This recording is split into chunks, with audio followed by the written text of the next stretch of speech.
જય શ્રી કૃષ્ણ. જય પૂરણ પુરુષોત્તમ ભગવાન. પુરુષોત્તમ માસનો અધ્યાય 28મો. વાનરને લેવા વિમાન આવ્યું. શ્રી નારાયણ બોલ્યા તે સાંભળી ચિત્રગુપ્ત પોતાના દૂતોને કહેવા લાગ્યા, પ્રથમ આ લોભથી પરાભવ પામ્યો હતો, પછી એણે ચોરી કરી હતી, માટે પ્રથમ પ્રેતપણાને પામી પાછળથી તેઓ જન્મ વાનર યોનિમાં થશે. ત્યાર પછી હું નરકમાં દુઃખો દઈશ.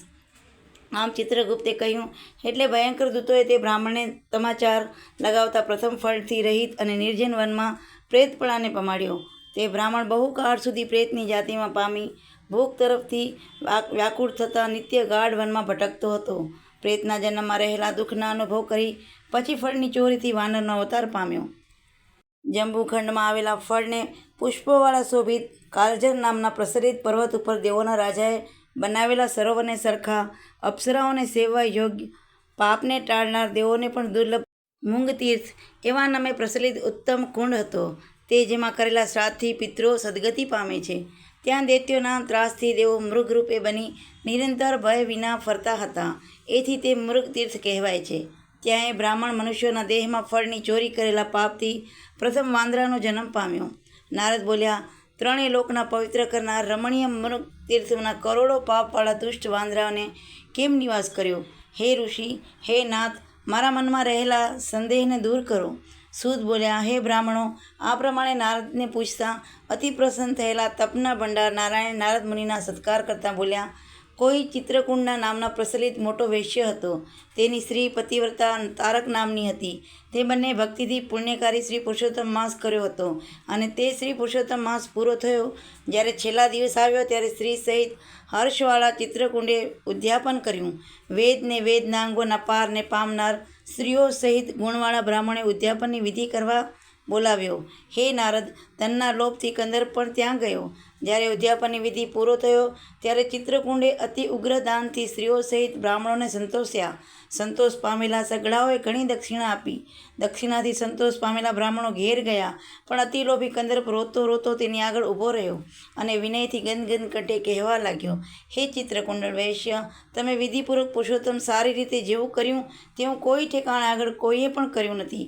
આજે તમે કૃતાર્થ છો અને ભાગ્યવાન છો. પિતાને અને માતાને ધન્ય છે કે જેઓએ તમારા જેવા વૈષ્ણવ પ્યારા પુત્રને પેદા કર્યો. આ શ્રી પુરુષોત્તમ માસ ધન્યથી પણ અતિ ધન્ય છે કે જેની સેવાથી આ લોકોને પરલોકનું ફળ મળે છે. હે વૈશ્યોના પાળનાર, તમારી પૂજા જોઈ હું ચકિત થયો છું. તમે આ મોટું કર્મ કરેલું છે એમાં સંદેહ નથી. હે બહુ દાન દેનારા, તમે બ્રાહ્મણોને આનંદથી પુષ્કળ ઉત્તમ ધન આપ્યું, પણ હું ભાગ્યહીન હોવાથી મને કેમ નથી આપતા? આમ તેણે જણાવ્યાથી ત્યાં એણે ધન આપ્યું, અને તે ધનને તેણે પૃથ્વીમાં દાટ્યું. એણે શ્રી પુરુષોત્તમ માસની મોટી પૂજા જોઈ અને ધનના લોભથી પુરુષોત્તમ માસની સ્તુતિ કરી. ધનના લોભથી કરેલ એવી પણ પૂજા દર્શનથી મોટાઈને અને પુરુષોત્તમની સેવાને મૂર્ગ તીર્થમાં આવ્યો. સૂત બોલ્યા, જ્યારે ધનના લોભથી સ્તુતિ કરેલી છતાં પણ દર્શન તથા સ્તુતિ દુષ્ટ વાંદરાને પણ સારા તીર્થની સેવા થઈ, ત્યારે હે દીર્જો, પુરુષોત્તમ દેવની આદર સહિત શ્રદ્ધા વડે દર્શન તથા સ્તુતિ કરનાર સ્ત્રીવાળા પુરુષને સારા તીર્થેને સેવા થાય એમાં તો કહેવું જ શું? નારદ બોલ્યા, હે બ્રાહ્મણો, અતિ શીતળ જળવાળા, સુંદર છાયાવાળા અને સુંદર ઝાડોથી શોભિત રમણીય વનમાં વાંદરાની વસ્તી થવાનું કારણ કહો. શ્રી નારાયણ બોલ્યા, હે નારદ, જે સાંભળવાથી પાપનો નાશ થાય છે તે કારણ હું કહું છું, માટે સાંભળો. જ્યારે સર્વ કામના ફળને આપનાર દશરથના પુત્ર રામે સમુદ્રમાં પુલ બાંધી દુષ્ટ રાવણને માર્યો, ત્યારે ભગવાને વિભીષણના સિવાય રાક્ષસો બાકી રાખ્યા ન હતા અને અગ્નિસૂત થયેલા સીતાને સ્વીકાર્યા હતા. એ સમયે 10 મુખવાળા રાવણના વધથી પ્રસન્ન થયેલા બ્રહ્મા, મહાદેવ, ઇન્દ્ર વગેરે દેવોએ હે રામ, તમે વરદાન માંગો એમ કહ્યું. ત્યારે ભક્તોના અભય કરનાર રામ બોલ્યા, હે દેવો, હમણાં તમારે જો વરદાન દેવું હોય તો મારું વચન સાંભળો. અહીં રાક્ષસોએ જે સુરા વાંદરોને હણ્યા છે તેઓને તરત મારી આજ્ઞાથી અમૃતની વૃષ્ટિ વડે જીવતા કરો. આવી રીતે શ્રી રામની આજ્ઞાથી બ્રહ્મા અને મહાદેવે ઇન્દ્ર વગેરે અમૃતની વૃષ્ટિથી વાંદરાઓને જીવાડ્યા. તે વખતે જીવતા થયેલા જીવને શોભાવનાર સઘળા વાંદરાઓ ઘણીવાર સૂઈને ઉઠેલા હોય તેમ રામને ભેટ્યા. પછી પુષ્કર વિમાનમાં બેસી સ્ત્રી સહિત પ્રસન્નમુખ કમળવાળા રામે બાજુમાં બેઠેલા વાનરને કહ્યું, હે સુગ્રીવ અને હનુમાન, હે તારાના પુત્ર, હે જાંબુવાન, તમે વાનરોની સાથે સઘળું મિત્રનું કાર્ય કર્યું. હવે તમે તે સગળા વાનરોને અહીંથી રજા આપો અને તમારી આજ્ઞા આપ્યા પછી સગળાઓ ઈચ્છા પ્રમાણે જાઓ. જ્યાં જ્યાં વનમાં આ મારા ઘણા કાળ જીવનાર વાંદરા વસશે ત્યાં ફૂલ અને ફળવાળા વૃક્ષો, મીઠા પાણીવાળી નદીઓ અથવા શીતળ સરોવર થશે અને વાનરના પરાભવ થશે નહીં. માટે સગળા મારી આજ્ઞાથી જાઓ. આથી રામના સામર્થ્યને લીધે જ્યાં વાનરોની જાતિ હોય છે ત્યાં વનમાં મીઠા પાણીવાળી નદીઓ તથા સુંદર તળાવો હોય છે. વળી શોભિત ફળવાળા પુષ્પપત્રવાળા મોટા ઝાડ હોય છે. પણ સુખ દુઃખ પાછળના કર્મોથી થાય છે અને નહીં ભોગવેલા કર્મોને ક્યારે નાશ થતો જ નથી. આમ વેદની આજ્ઞા છે. શ્રી નારાયણ બોલ્યા. પછી તે ઘણી ભૂતળ રસવાળા અતિ લોભી એ વાનર મોટો થયો તથા પીડાવા લાગ્યો. જન્મથી તેના મુખ ઉપર ગરમીને થયેલી પીડા હતી. અતિ વેદના પામવાથી તે વાનર કદી ખાઈ શકવા શક્તિમાન થતો નહીં. પણ તે વાનરપણાની ચપળતાથી વૃક્ષોથી સારા ફળ તોડી મુખની પાસે લઈ વારંવાર તજી દેતો અને એ વાનર કદી એ પીડાથી એક ઠેકાણે બેસી શકતો નહીં. તે એક ઝાડથી બીજા ઝાડ ઉપર જતો, કોઈ વખત અતિ દુઃખ પામતો વિલાપ કરવા લાગ્યો. પાણીથી જુદા પડેલા માછલાની સરખો ભૂખ અને તરસના દુઃખવાળા અત્યંત પીડા થવાથી રોવા લાગ્યો. તે આવું દુઃખ પૂર્વજન્મમાં કરેલા પાપથી પામ્યો. આમ દુઃખમાં દિવસો વિતાવતો પુરુષોત્તમ માસ આવ્યો.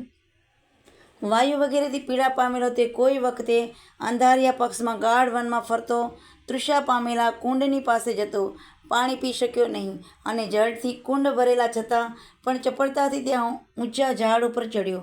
એક ઝાડ ઉપરથી બીજા ઝાડ ઉપર જતાં કુંડની વચમાં તે પડ્યો હતો.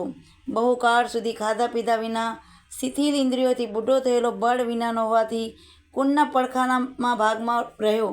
એ રીતે દસમના દિવસથી શ્રી પુરુષોત્તમ માસમાં કુંડ વિશે દોડતા વાનર 4 દિવસો ગયા.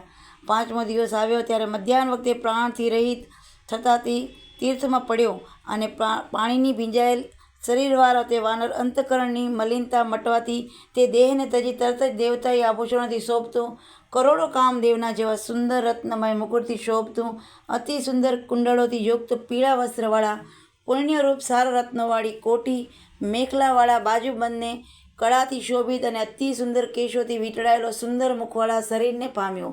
તે વખતે વૈષ્ણવોએ આશ્રમ કરેલા નૌબત, મૃદંગ, ઢોલ, વેણુ અને વીણાના મધુર નાદવાળું નાચતી દેવોની સ્ત્રીઓથી શોભિત ગાતા ગાંધર્વના કિન્નરોવાળું અપૂર્વ વિમાન આવ્યું.